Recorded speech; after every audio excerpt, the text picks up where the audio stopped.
نحمده ونصلي على رسوله الكريم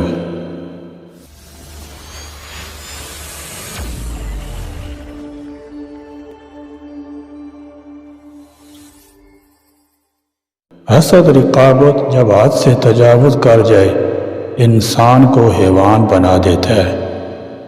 اسی لیے تو نبی کریم صلی اللہ تعالی علیہ وسلم نے فرمایا، مجھے اس کا ڈر بالکل نہیں ہے کہ تم میرے بعد مشرک ہو جاؤ گے، البتہ میں اس بات کا اندیشہ کرتا ہوں کہ تم آپس میں ایک دوسرے سے دنیا کے مذمت پڑھ کر حسد نہ کرنے لگو۔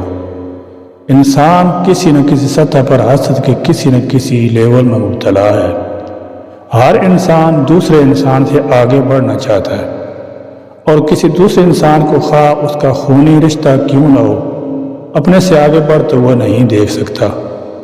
دنیا میں باپ وہ رشتہ ہے جو چاہتا ہے کہ اس کا بیٹا اس سے بڑا افسر بنے۔ دنیا میں پہلا قتل حسد کی بنیاد پر کیا گیا، اس لیے حسد کو کفر سے تعبیر کیا گیا ہے۔ حسد کا لفظ حس دل سے بنا ہے، جس کے معنی چیچڑی ہے۔ جس طرح چیچڑی انسان کے جسم سے لپڑ کر اس کا خون پیتی رہتی ہے، اسی طرح حسد بھی انسان کے دل سے لپڑ کر گویا اس کا خون چوستا رہتا ہے، اس لیے اسے حسد کہتے ہیں۔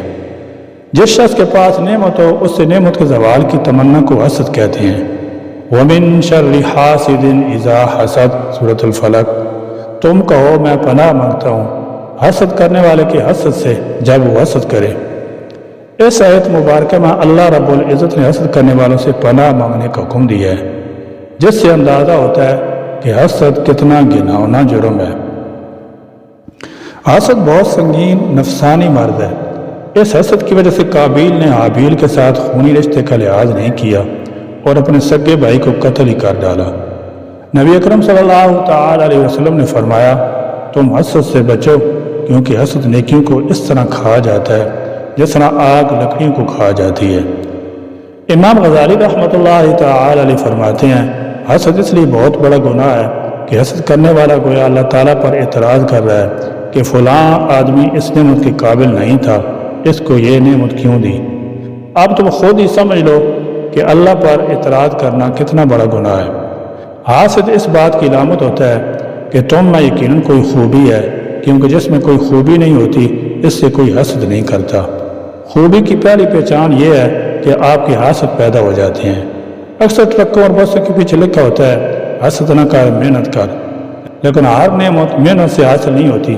کچھ نعمتیں عطا ہوتی ہیں۔ عطا نعمت وہ انعام ہوتا ہے جو رنگ و روپ، حسب نسب، عقیدہ، مذہب کچھ نہیں دیکھتا، بس عطا ہو جاتا ہے۔ اب یہ عطا کرنے والے کی مرضی ہے، جس کو چاہے عطا کر دے۔ رب کی عطا، اس کی تقسیم پر میں اور تم کون ہوتے ہیں اعتراض کرنے والے؟ یعنی نعوذ باللہ تم رب کو بتاؤ گے کہ عطا کا اہل کون ہے اور کون نہیں۔ اس لیے تو حسد کو کفر کہا جاتا ہے کہ رب کی تقسیم رب کی عطا ہے، اور رب کی عطا سے انکار ظلم ہے۔ حسد کو روحانی امراض کی جڑ کہا گیا ہے، اور حسد دل کالا کر دیتا ہے۔ اللہ تعالیٰ ہمیں حسد کرنے سے بچائے۔ آمین۔ وآخر دعوانا الحمدللہ رب العالمین۔